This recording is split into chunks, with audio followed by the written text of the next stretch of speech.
No G20, Fernando Haddad fala em tributar a riqueza e aumentar gastos para combater a desigualdade. E você vai ver também. Venezuela e Guiana se reúnem hoje com mediação do Brasil para discutir impasses sobre a região de Essequibo. OMS muda diretrizes e libera o consumo do leite de vaca para bebês de 6 a 11 meses. OCDE vê perspectivas de crescimento de longo prazo caindo quase pela metade nas principais economias. União Europeia decide hoje se aprova ou não a adesão da Ucrânia ao bloco. Essas e outras notícias você confere a partir de agora. Olá, boa tarde, seja muito bem-vindo. Nós estamos ao vivo, 1h04 pelo horário de Brasília. E vamos juntos então conferir o que é notícia no Brasil e no mundo nesta quinta-feira. O ministro da Fazenda, Fernando Haddad, afirmou que a desigualdade deve ser um dos principais assuntos tratados nas políticas macroeconômicas dos países mais ricos. Ele participou da abertura do evento Trilha Financeira do G20 no Palácio Itamaraty, em Brasília. Vamos ver. Na abertura do evento do G20, Haddad falou em aumentar gastos para combater as desigualdades sociais. Ele defendeu uma agenda ambiciosa para as contas públicas, incluindo a tributação da riqueza, para que os mais ricos do mundo paguem a sua justa contribuição em impostos para dar um impulso para a transição energética global. Segundo o ministro, alguns países necessitam de recursos para proteger ativos ambientais estratégicos e para cumprir as suas metas de descarbonização.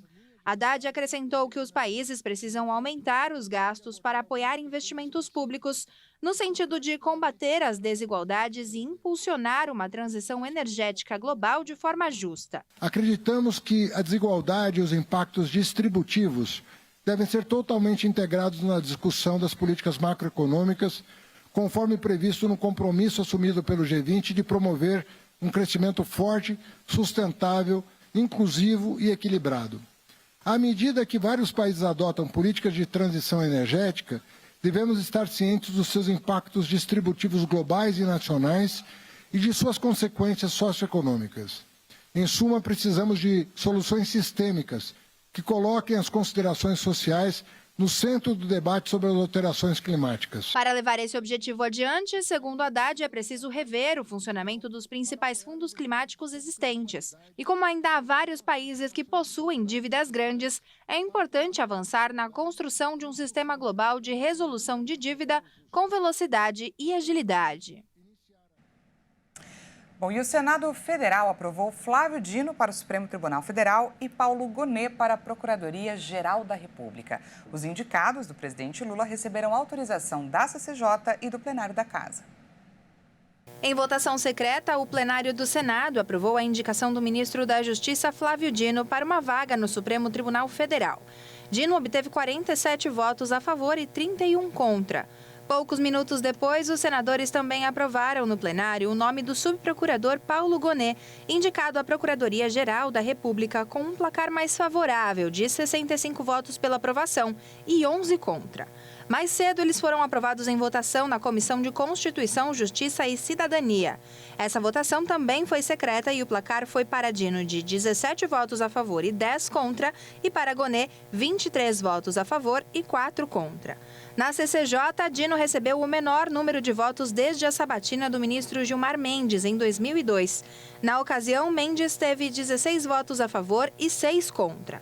A sabatina conjunta, que foi inédita, durou cerca de 10 horas. Ao longo da sessão, os dois procuraram se esquivar de polêmicas e embates com a oposição. Dino ocupa a vaga no STF deixada pela ministra Rosa Weber, que se aposentou em setembro. Já Gonet vai ocupar a vaga deixada pelo ex-PGR Augusto Aras em setembro e terá um mandato de 2 anos, podendo ser reconduzido. E ainda falando sobre temas em destaque em Brasília, o presidente do Senado, Rodrigo Pacheco, afirmou que vai trabalhar para votar a desoneração da folha salarial ainda nesta quinta-feira. Ele falou que nesse momento em que a economia se recupera, é importante manter uma proposta como essa. 17 setores que se programaram, que estão mantendo empregos, que tem muitas pessoas trabalhando hoje que podem perder seus empregos se não houver esta prorrogação. Então nós temos que ter muita sensibilidade política no momento em que nós celebramos redução da taxa de juros, celebramos o controle do câmbio, uma tendência de queda da inflação, um aumento do PIB. Então há um momento do Brasil na economia muito positivo e com números muito positivos. Então esses movimentos bruscos de interromper um programa que vem dando certo da desoneração da folha de pagamento é algo que nós temos que ter toda a atenção, por isso a nossa proposta, com todo respeito, naturalmente, à posição do governo federal nesse instante, com toda a responsabilidade fiscal que temos, a rejeição do veto, a manutenção da prorrogação da desoneração da folha de pagamento e se permitir que as discussões de aprimoramento se deem com a prorrogação valendo para valer a previsibilidade para esses 17 setores. Bom, e o presidente do Senado, Rodrigo Pacheco, também comentou a operação da Polícia Federal e do Ministério Público de São Paulo contra o PCC, que estudava planos de ataques contra ele e também contra o presidente da Câmara, Arthur Lira. Para o senador, é uma questão para profissionais da segurança que devem ter todo o zelo, todo o cuidado para lidar com esse tema. Nessa manhã, 150 agentes da PF foram às ruas de São Paulo para cumprir a Operação Irrestrita. A ação busca prender 3 supostos integrantes da facção que planejavam ações contra autoridades e uma missão em Brasília. A operação também cumpria 16 mandados de busca e apreensões. Pacheco acrescentou que espera que os policiais sejam bem-sucedidos nessa ação. E mudando de assunto, os presidentes da Venezuela, Nicolás Maduro, e da Guiana, Irfan Ali, se reúnem para tratar sobre a longa disputa territorial envolvendo a região de Essequibo. Sob a mediação do Brasil, com o ministro das Relações Internacionais, Celso Amorim, os líderes dos 2 países estão frente a frente em uma reunião bilateral em São Vicente e Granadinas. A possibilidade de um diálogo entre as partes surgiu após uma conversa do presidente Lula com Nicolás Maduro, onde ele reforçou sobre a necessidade de diálogo, de conversar. A Guiana disse que não quer tratar da disputa pelo território de Essequibo. E a Venezuela garantiu que vai sim insistir na tese de direito legítimo sobre o território. Bom, a expectativa é de que esse encontro possa ser um passo importante na busca por uma solução pacífica e diplomática para essa disputa territorial entre os 2 países que dura, gente, mais de um século. Enquanto a conversa acontece, nós, aqui do lado de fora, estamos atentos, tentando desenhar possíveis acordos, imaginar argumentações que podem ali estar sendo colocadas na mesa. Então, para entender melhor esse momento que possivelmente entrará para os livros de história, esse é o tema da nossa entrevista de hoje.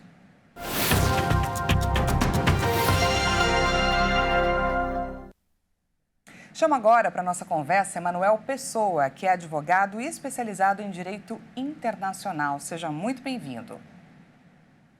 Boa tarde, prazer estar aqui com você. Tudo bom?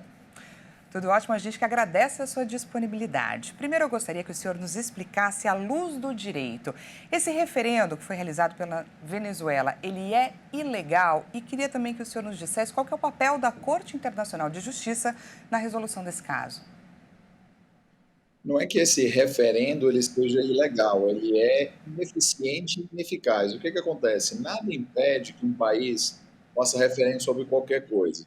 Se amanhã um outro tiranozinho como Maduro resolver fazer um plebiscito, um referendo para decidir se o céu é azul, se o céu é rosa, se o céu tem 18 cores diferentes às 4 horas e 5 minutos da manhã, ele pode fazer. Isso não significa que ele vai mudar a realidade.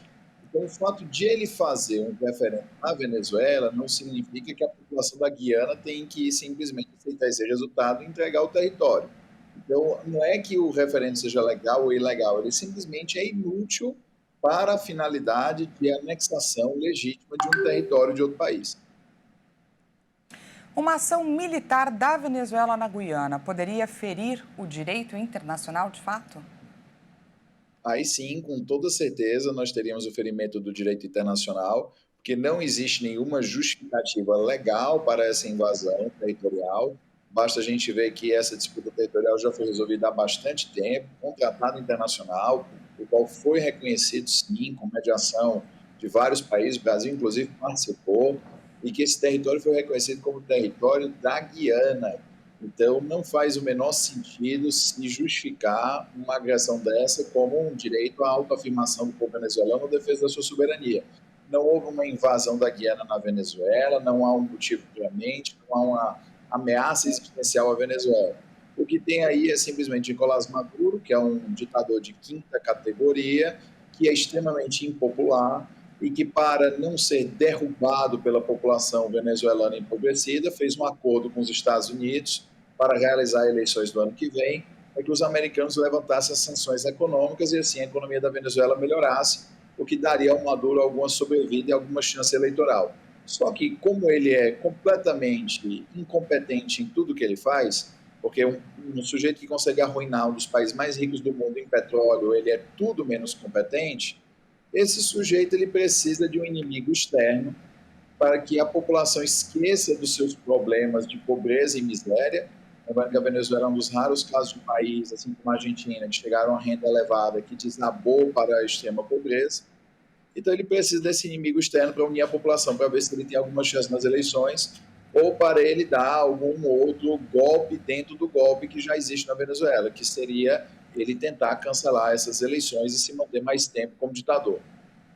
E por falar nos Estados Unidos, que você havia comentado um pouquinho antes, essa disputa ela ganhou uma certa intensidade depois que a petrolífera americana ExxonMobil descobriu grandes reservas de petróleo bruto nessa área. Inclusive, eles deixaram claro apoio inabalável à Guiana, já fizeram inclusive exercícios militares como demonstração de força. Eu gostaria que você nos ajudasse a entender qual é o papel dos Estados Unidos no desenho de um possível acordo a fim de evitar, por exemplo, uma guerra entre os países.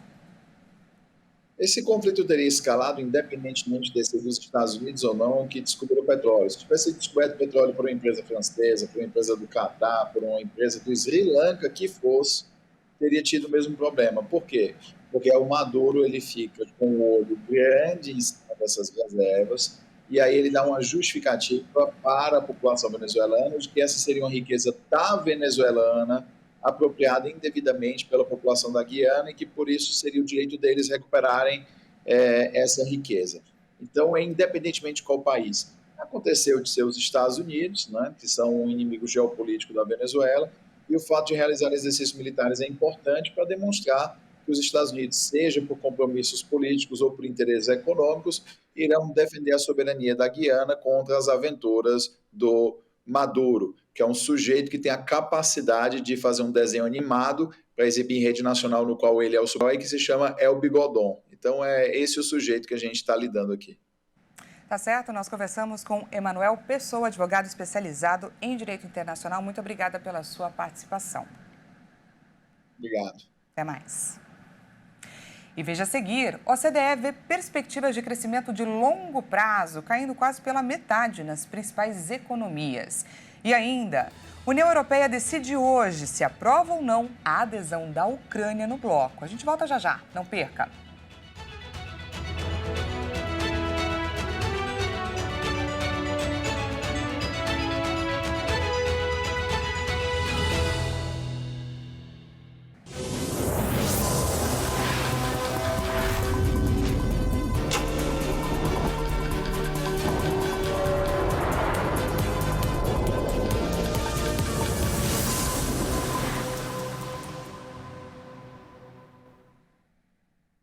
Seja bem-vindo mais uma vez, nós estamos de volta e ao vivo, 1h19 pelo horário de Brasília. Voltamos com destaque sobre saúde para você. A Organização Mundial da Saúde mudou as diretrizes e liberou o leite de vaca para alimentação de bebês de 6 a 11 meses de vida. A medida é uma alternativa para as mamães e para os filhinhos que têm algum problema durante a fase de aleitamento. Apesar dessa orientação, o único alimento que deve ser oferecido ao bebê até os 6 meses de vida é o leite materno. A gente vai ouvir agora o Marcelo Bossoá, que é imunologista, e ele fala sobre esse novo direcionamento às mamães. O perfil imunológico do feto durante a gestação é um perfil de alergia, porque isso é uma forma natural do organismo ele se proteger da rejeição ao corpo da mãe, para que não sofra um abortamento espontâneo. Com o passar do tempo, quando o feto ele sai, nasce um recém-nascido, então há necessidade desse perfil imunológico ser mudado de um perfil paralérgico para um perfil normal. E essa mudança é dependente de vários fatores, dentre eles a amamentação materna. Por quê? Porque o leite tem proteínas homólogas, que são proteínas humanas, né? São proteínas semelhantes. E essas proteínas semelhantes, essa constituição de semelhança que o leite materno tem, que é a semelhança do corpo humano, ela é muito importante porque ela vai induzir uma resposta imunológica que retire aquela criança daquele perfil alérgico para um perfil normal, para ele poder viver adequadamente sem ter alergias respiratórias como rinite, sinusite, asma, dermatite atópica e também as chamadas alergias alimentares. Por isso que a introdução a retirada do leite materno, ela só deve ser feita, o mais tardar possível e, quando feita, seja substituída por fórmulas que sejam mais fáceis de digestão para que ajude o organismo a sair desse perfil imunológico para um perfil adequado. E olha só, pela primeira vez em 5 meses, a inflação da alimentação em casa subiu mais que a da refeição na rua. Pois é, o avanço foi estimulado pelo aumento do preço de alimentos como cebola, alface e também o morango. As altas temperaturas, junto com o maior volume de chuvas, estão entre aí os fatores que levaram a esse cenário até então mais atípico. O preço dos alimentos consumidos em domicílio subiu 0,75% no mês de novembro e superou pela primeira vez desde abril a inflação da refeição feita fora de casa, de 0,32%. A elevação no mês foi encabeçada pelo salto de 26,59% no preço da cebola. Também contribuíram para a alta as variações de valores como da alface, do morango, da batata inglesa e do azeite de oliva. Esses aumentos foram determinantes para o avanço de 0,63% do grupo de alimentação, alta superior à apresentada no mês anterior, quando a variação do grupo de despesas ficou positiva após 4 meses seguidos de deflação. Os dados apresentados no Índice Nacional de Preços ao Consumidor Amplo do IBGE também mostraram que a elevação dos valores em novembro atingiu 58% dos produtos alimentícios da cesta de consumo da pesquisa. O clima foi apontado como principal responsável pelo cenário. As temperaturas mais altas e o maior volume de chuvas em diversas regiões do país são fatores que influenciam a colheita de alimentos. Já a refeição fora do domicílio apresentou uma desaceleração em novembro, com o encarecimento de refeições e de lanches. Mesmo com a maior valorização mensal da alimentação em domicílio, o preço dos alimentos consumidos dentro de casa apresenta deflação de 1,14% no acumulado dos últimos 12 meses. No mesmo período, a refeição na rua tem alta de 5,28%. O Produto Interno Bruto da Organização para a Cooperação e Desenvolvimento Econômico, a OCDE, cresceu 0,7% no terceiro trimestre na comparação com o anterior. Mas numa projeção mais a longo prazo, as perspectivas de crescimento caem quase pela metade nas principais economias. De acordo com a OCDE, o desempenho dos países do G20 foi misto no terceiro trimestre. Houve fortalecimento da economia na China e nos Estados Unidos e também na economia do México, enquanto na Itália ocorreu crescimento de 0,1% após uma contração de 0,4% no segundo trimestre. Por outro lado, o quadro piorou em outros países do grupo, como na Arábia Saudita, Turquia, Japão, Canadá, África do Sul, França e também na Alemanha. O PIB do Brasil também desacelerou, ao passo que na Austrália, na Índia, Indonésia, no Reino Unido e também na União Europeia, a perda de fôlego foi mais marginal. Na comparação com o mesmo período do ano passado, o PIB do G20 cresceu 2,9% no terceiro trimestre, após avanço de 3,6% no segundo trimestre. Em uma projeção mais a longo prazo, a organização alerta para a necessidade de impostos mais altos como forma de frear dívidas, já que o crescimento nas economias desenvolvidas e nas de mercados emergentes tem chances de cair quase pela metade nas próximas décadas. Mesmo diante de pressões pela aceleração da mudança para uma energia mais limpa, sistemas eficazes de precificação do carbono, por exemplo, podem gerar receitas importantes para alguns governos. Líderes da União Europeia se reúnem nesta quinta-feira em Bruxelas para discutir diversos temas, entre eles a adesão da Ucrânia ao bloco. A Hungria, no entanto, se posicionou de forma contrária à entrada já antes do início do encontro. Vamos ver. Ao chegar à sede da reunião, o premier húngaro Viktor Orbán afirmou de maneira direta que a União Europeia não pode iniciar negociações de adesão neste momento. Nós estabelecemos 7 pré-condições e na avaliação da comissão, 3 das 7 não foram cumpridas. Então não há razão para discutir qualquer coisa, porque as pré-condições não foram cumpridas. Temos que retornar mais tarde, retornar a esta questão quando for cumprida pelos ucranianos. A discussão acontece no momento em que aumentam as dúvidas sobre a continuidade do apoio das potências ocidentais à Ucrânia na guerra contra a Rússia, que começou em fevereiro de 2022. Na chegada à reunião em Bruxelas, o chefe da diplomacia da União Europeia, Josep Borrell, disse que o apoio do bloco a Kiev é uma questão existencial. Essa edição fica por aqui com imagens diretamente do condado de Charlevoix, na província de Quebec, no Canadá. O pequeno condado é composto por uma única cidade, além de 3 municípios, 2 freguesias e um território não organizado. Eles possuem, é claro, uma pequena população, gente, composta de cerca de 3 mil habitantes em uma área estimada de 3 mil quilômetros quadrados. Bastante pequenininho por lá. A província de Quebec fica no lado mais francês do Canadá, rica com nomes de lugares que remetem ao país europeu, como é o caso do condado de Charlevoix. O nome dessa cidade que a gente vê juntos é Baie-Saint-Paul. Uma maravilha, não é mesmo? Antes de encerrar, você arriscaria o palpite de qual idioma predominante por lá? Se você respondeu francês, acertou. Gostou de conhecer mais um lugar pacato, um lugar tranquilo por esse mundão afora? Essa edição fica por aqui. Muito obrigada pela sua companhia. Já já, Juliana Dariva chega por aqui com mais notícias a 1h50. Uma ótima tarde para você e até amanhã.